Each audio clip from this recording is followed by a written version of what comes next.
જય વાઘેશ્વરીમાં મમ્મી કિચનમાં તમારું સ્વાગત છે। આજે આપણે આખા અડદ બનાવવાના છે। આ એક વાટકી અડદ લીધા છે, તેને આપણે ધોઈને બાફવા મૂકી દઈએ।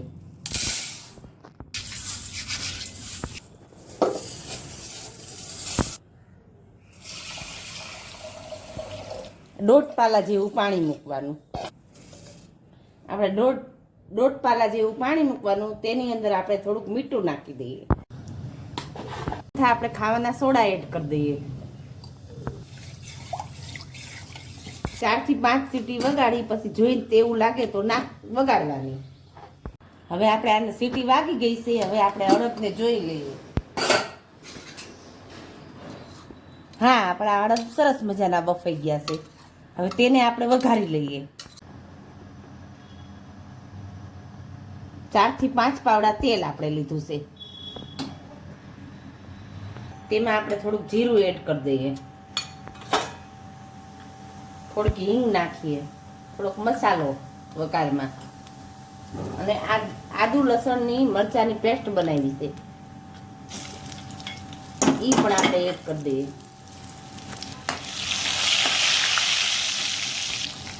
એક લીલી ડુંગળી સુધારી છે, એ એડ કરી દઈએ। એક ડુંગળી, એમાં મરચું પણ એડ કરી દઈએ અને ટમેટું પણ એડ કરી દઈએ। 2 ટમેટા લીધા છે।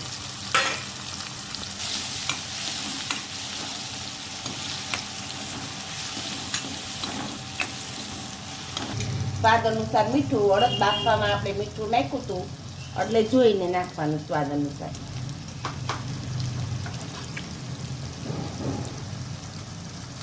અડધી ચમચી હળદર, 1 ચમચી મસાલો, 1 ચમચી જીરું, દળેલું જીરું,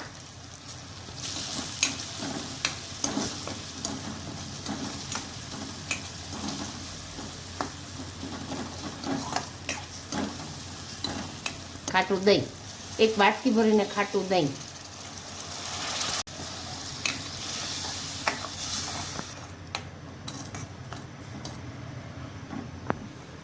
અને 2 મિનિટ માટે આપણે ઉકળવા દઈએ। આપણી ગ્રેવી એકદમ ચડી ગઈ છે સરસ મજાની। હવે તેમાં આપણે અડદ એડ કરી દઈએ।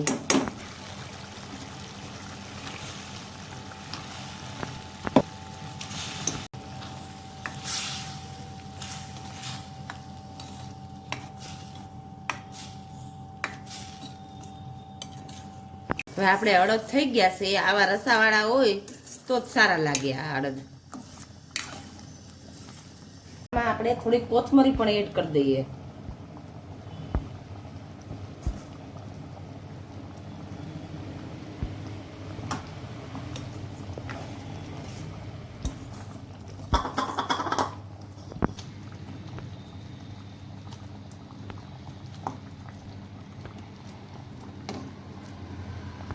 હવે આપણે અડદ થઈ ગયા છે। જો તમને અમારી રેસીપી પસંદ આવી હોય તો અમારી ચેનલને તમે સબસ્ક્રાઈબ કરજો।